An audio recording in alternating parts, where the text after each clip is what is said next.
History is often written in the bold strokes of battles and treaties, but sometimes the most profound truths are hidden in the margins, scrawled in the angry hand of a doctor who refused to let his patients die. In 1816, a new medical officer arrived in Cape Town, South Africa, stepping off the ship with a strut that seemed to compensate for his diminutive stature. He was barely 5 feet tall, with a voice that squeaked when he shouted, and he shouted often. He wore 3-inch soles in his boots to tower over no one, and a sword he wasn't afraid to use. His name was Dr. James Barry, and for the next 50 years he would become the most brilliant, insufferable, and mysterious figure in the British Army. To the governors and generals of the Victorian era, Barry was a nightmare. He was an administrative tyrant who didn't just request supplies, he demanded them with the fury of a man possessed. Upon inspecting the local prisons and leper colonies, Barry was appalled. The conditions were medieval: filth, starvation, and rampant disease. While other officers turned a blind eye, sipping tea in the officers' mess, Barry declared war on the administration. He raged against the establishment, accusing high-ranking officials of murder through negligence. He forced the army to improve diet, sanitation, and water systems, actions that saved thousands of lives but made him enemies in every corridor of power. Barry's reputation was a paradox. To the soldiers, the prisoners, and the poor, he was a savior, a skilled surgeon who washed his hands before it was standard practice, a man who treated the lowest private with the same care as a lord. He performed the first successful cesarean section in the British Empire, where both the mother and child survived, a miraculous feat in an age of septic wards and rusty saws. But to his peers, he was a ticking time bomb. He was notoriously touchy, prone to throwing medicine bottles at incompetent assistants and challenging anyone who insulted him to a duel. One famous incident saw him facing off against Captain Josias Clotey. The argument? Likely something trivial that Barry's prickly pride escalated into a matter of honor. Pistols were drawn, shots were fired, and while both men walked away, the legend of the fighting doctor was cemented. He was a man who seemed to be constantly guarding something, a fortress of solitude built from aggression and excellence. He allowed no intimacy. He stood with his back to the wall at parties.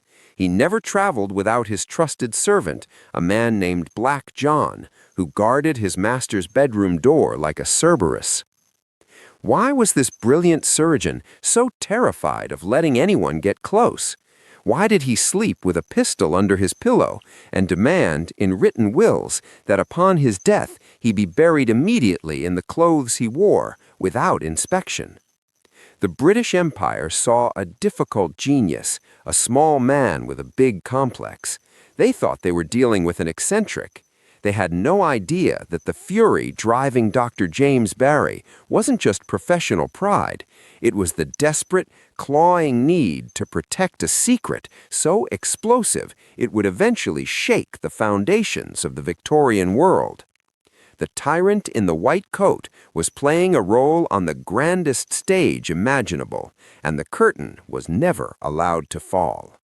To understand the masquerade, we must leave the dusty plains of Africa and travel back to the damp, hopeless streets of Cork, Ireland, in the late 18th century.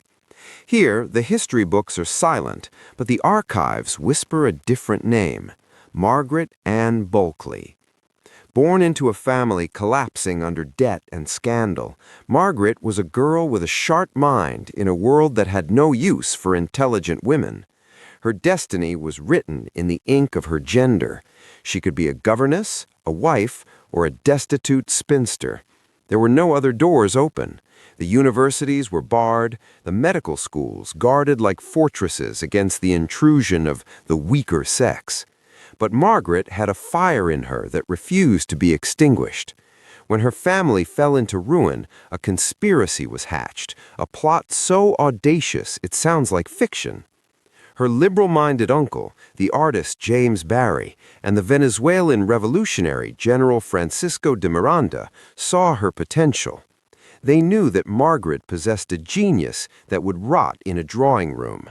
So they devised a theft. They would steal a life. When the real James Barry died, Margaret didn't just grieve, she stepped into his name. The transformation was total. We can only imagine the terror of those first days. The cutting of the hair, the binding of the chest with tight strips of linen, the donning of the heavy, oversized greatcoat to hide the curve of her hips. In 1809, Margaret ceased to exist. In her place stood a smooth-faced young man who enrolled in the University of Edinburgh's medical school. James Barry was mocked for his lack of a beard and his high voice, fellow students calling him a prepubescent boy. But he silenced them with his intellect, passing his exams with flying colors and defending his thesis on hernia of the groin, a bold choice that surely tested his disguise. For the next 5 decades, this was the impossible choice Margaret made every single morning. To practice medicine, to heal the sick, to wield the scalpel that could save a life, she had to erase herself. Every day was a walk through a minefield. A single slip-up, a lingering glance in the locker room, a medical examination could end her career and land her in prison for fraud. This explains the aggression, the duels, the prickly exterior. Dr. Barry wasn't just an angry man, she was a terrified woman guarding her existence with a sword. She joined the army because it was the only place she could disappear into a uniform, yet it was the most dangerous place for a woman to be. She lived in a hyper-masculine world, surrounded by men, yet utterly alone. She avoided communal changing areas, refused to let doctors treat her when she fell ill with yellow fever or malaria, screaming at them to leave her room. She sacrificed love, family, and identity for the vocation of healing. It was a deception of such magnitude that it required a constant, grueling vigilance. The impossible choice wasn't just about wearing trousers, it was about killing the person she was born to be so the doctor she needed to become could live. London, July 1865. The heat of the summer hung heavy over the city as the long, tumultuous life of Inspector General James Barry came to a quiet end. He died of dysentery, a frail old man in a lonely apartment. His final wish, strict instructions to be buried in the clothes he died in, unwashed and unexamined, was his last desperate attempt to keep the secret he had guarded for half a century. But history, in its cruel irony, rarely respects the wishes of the dead. The army doctor in charge of the death certificate was lazy. He signed the papers without looking at the body. But he wasn't the last person to enter the room. Enter the Charwoman, Sophia Bishop, a woman whose name would be forgotten if not for this moment, was hired to lay out the body. She had no loyalty to the army's protocols or Barry's orders. She stripped the corpse to prepare it for burial, and there, in the dim light of the Victorian bedroom, the masquerade fell apart. The body on the bed was biologically female. But the Charwoman saw more than just that. She saw stretch marks on the abdomen, the unmistakable striae gravidarum of a woman who had once carried a child. The brilliant bachelor doctor, the dueling misogynist, was a mother. When the Charwoman tried to leverage this information, the British Army went into panic mode. This wasn't just a scandal, it was a catastrophe. For 50 years, a woman had not only infiltrated their ranks, but had risen to the top, outperforming the best men the empire had to offer. She had been an inspector general, a rank equivalent to a brigadier general today. If this got out, it would prove that women were capable of the same intellectual and physical rigors as men, a fact the Victorian establishment was desperate to deny. They couldn't unsee the truth, but they could bury it. The Army sealed Dr. Barry's service records. They placed an embargo on the story for 100 years. They tried to erase her a second time. But the rumor mill was faster than the bureaucracy. The story leaked, becoming a whispered legend in mess halls and medical schools. Today, we vindicate Margaret Ann Bulkley, not merely because she fooled the world, but because of what she did with the lie. She didn't hide for personal gain. She hid to serve. She revolutionized hygiene standards decades before Florence Nightingale. She saved the lives of slaves, prisoners, and soldiers alike.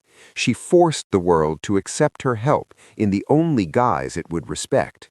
James Barry was a fiction, yes, but the doctor was real. The general was a woman, and she was the best man the army ever had. Her legacy is not just a quirk of history, it is a testament to the lengths a genius will go to when the world tries to shut them out. We return her name to her today, not to expose her, but to salute her.